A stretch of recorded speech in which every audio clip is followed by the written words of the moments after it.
Asante. Sasa ni vyema kuweza kufahamu na kuweza kuangalia, je, hili jambo ambalo limeweza kufanyika hapo, sheria imekaa kimya au imeweza kuliongelea? Ukija kuangalia ni sahihi kabisa.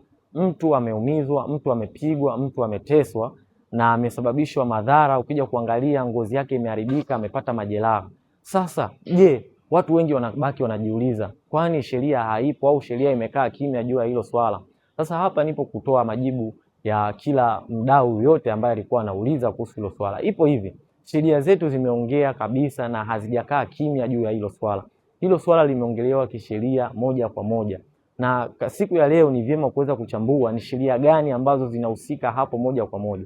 Ukija kuangalia sheria ambazo zinahusika hapo moja kwa moja ni sheria kuu 3, ambapo sheria ya kwanza ni sheria ya ndoa, ambapo sheria ya ndoa pia tutaenda kuichambua imeongeleaje juu ya hili swala la mume kumpiga mke wake au mpenzi kumpiga mpenzi wake mwingine.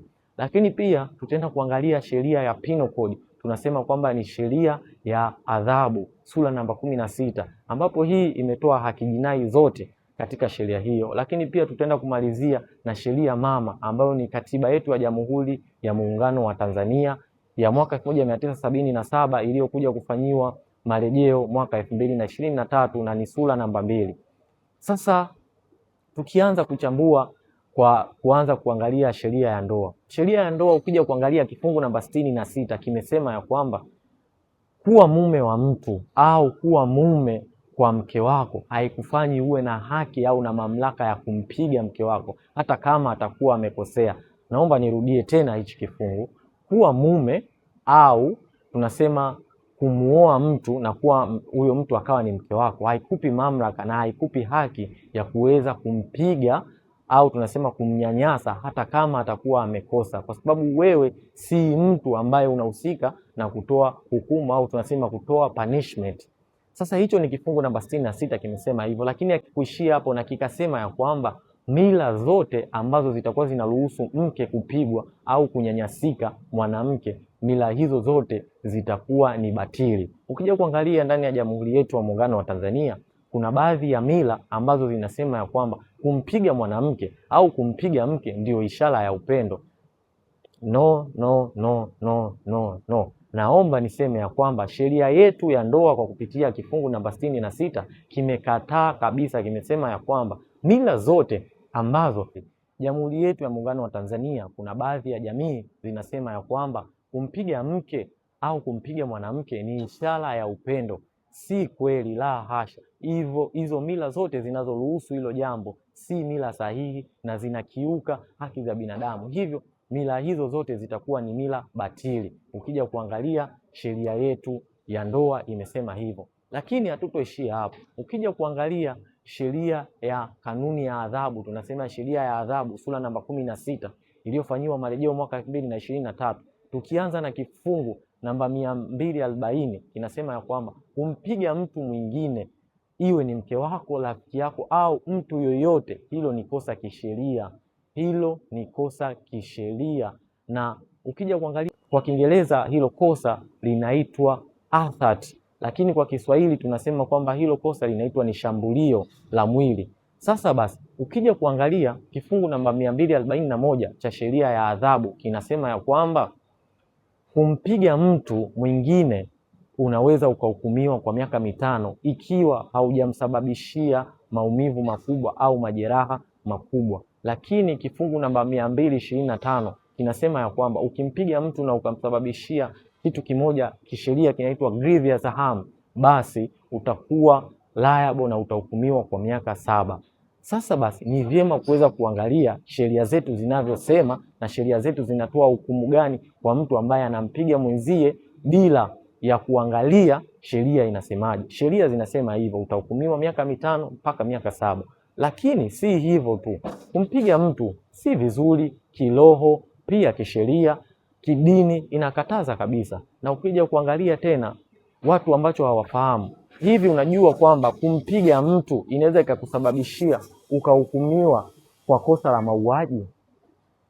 Kifungu namba 196 na kifungu namba 908 cha sheria ya Penal Code, sheria ya adhabu, kinasema ya kwamba mtu anaweza akahukumiwa kwa mauaji au kwa kuua bila kukusudia, ikiwa amesababisha kifo cha mtu fulani. Sasa kumpiga mtu inaweza ikamsababishia mtu kifo. Ukija kuangalia katika sheria yetu ya adhabu, kuna principle moja au kuna kanuni moja inaitwa a 1 year and a day rule. Hii ni sheria ambayo inasema ya kwamba ndani ya mwaka mmoja na siku moja, ukasababisha majeraha kwa mtu ndani ya kipindi hicho, huyo mtu anakuwa analindwa na sheria. Na hivyo kama analindwa na sheria, basi ikaja ikatokea kifo chake, tutasema ya kwamba wewe ndiye uliyosababisha kifo kwa kipigo ulichompiga yule mtu ndani ya hizo siku, mwaka mmoja na siku moja, anakuwa analindwa na sheria.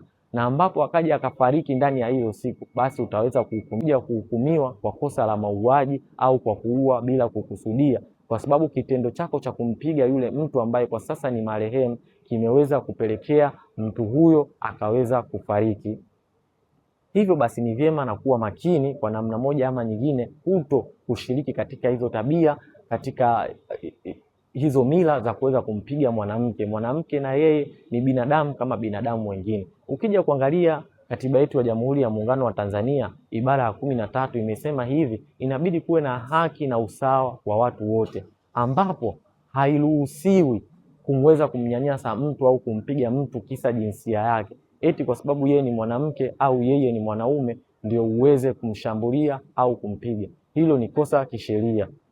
Hivyo basi ni vyema kuweza kufahamu na tuweza kujua kwamba ni kosa kisheria kuweza kumpiga au kumnyanyasa mtu kisa jinsia yake. Sasa basi, baada ya mtu kupigwa, tunasema baada ya mtu kupigwa na kuweza kusababishiwa majeraha, jambo la kwanza la kwenda kufanya ni vyema kwenda kuripoti hilo tukio polisi, ambapo ukienda kuripoti tukio hilo polisi utaenda kushtaki na kuweza kutoa malalamiko yako, ambapo polisi watachukua jukumu la kuweza kuanzisha mchakato wa kuweza kufungua kesi ya jinai, ambapo hiyo kesi ya jinai itasimamiwa na jamhuri na wewe utakuwa tu ni kama shahidi, ambapo tumeshaweza kuangalia hukumu za kesi za jinai kwa mtu aliyempiga mtu na kumsababishia majeraha. Majeraha madogo ni miaka 5, lakini majeraha makubwa ni miaka 7, na huyo mtu akipewa adhabu yoyote itakuwa anaitumikia dola.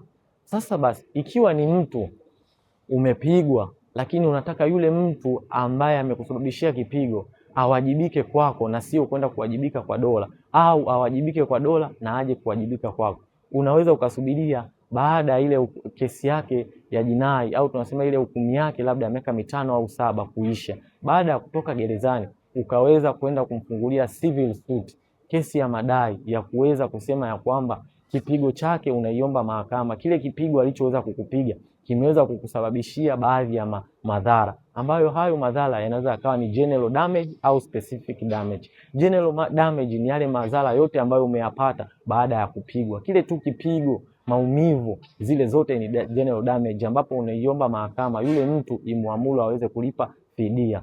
Lakini ukija kuangalia specific damage ni yale madhara ambayo unaenda kuyaprove mahakamani kwa kutumia either risiti za matibabu.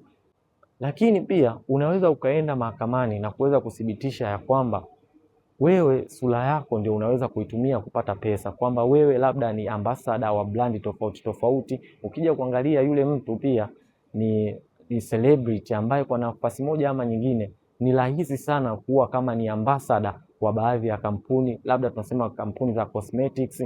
Hivyo basi anaweza akaenda kushtaki na kusema ya kwamba kile kipigo kimeweza kumfanya sura yake kuharibika, na hivyo basi kuweza kukosa baadhi ya mikataba ambayo kama angeipata angeweza kupata pesa kiasi fulani, lakini kwa sababu alipigwa ameweza kuzikosa hizo pesa. Kwa hiyo anaomba fidia na zile pesa alizozikosa kupitia kipigo cha huyo mtu amlipe na aweze kuzipata kutoka kwake. Kwa hiyo tuweni makini sana. Lakini pia kwa hawa dada wa urembo, kama ngozi yake imeharibika, ameenda kwa daktari wa ngozi na kwenda kutibiwa na kwenda kufanyiwa masuala yote ya skin care, anaweza akachukua risiti za gharama zote kuzipeleka mahakamani na kuomba arudishiwe gharama zake zote alizozifanya kwa kutumia skin care. Asante sana kwa kunifuatilia. Ni mimi mwanasheria wako wa kipindi cha Tiba ya Sheria, Jamal Ahmad. Kuwa makini, kama hujasubscribe channel yetu, gusa alama iko hapo chini na uweze kusubscribe ili uweze kupata michanganuo na ufafanuzi wa kisheria kuhusu haya matatizo yote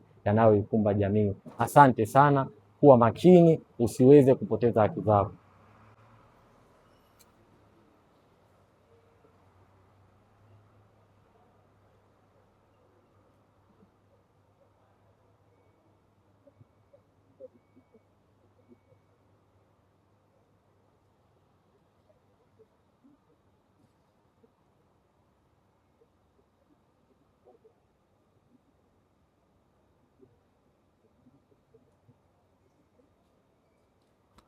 Karibu katika kipindi cha Tiba ya Sheria. Ni mimi mwanasheria wako Jamal Ahmad. Kuwa makini, kuna alama iko hapo chini, alama ya kengele, iguse, ibonyeze, imeandikwa neno subscribe ili tuweze kukuza familia yetu. Asante.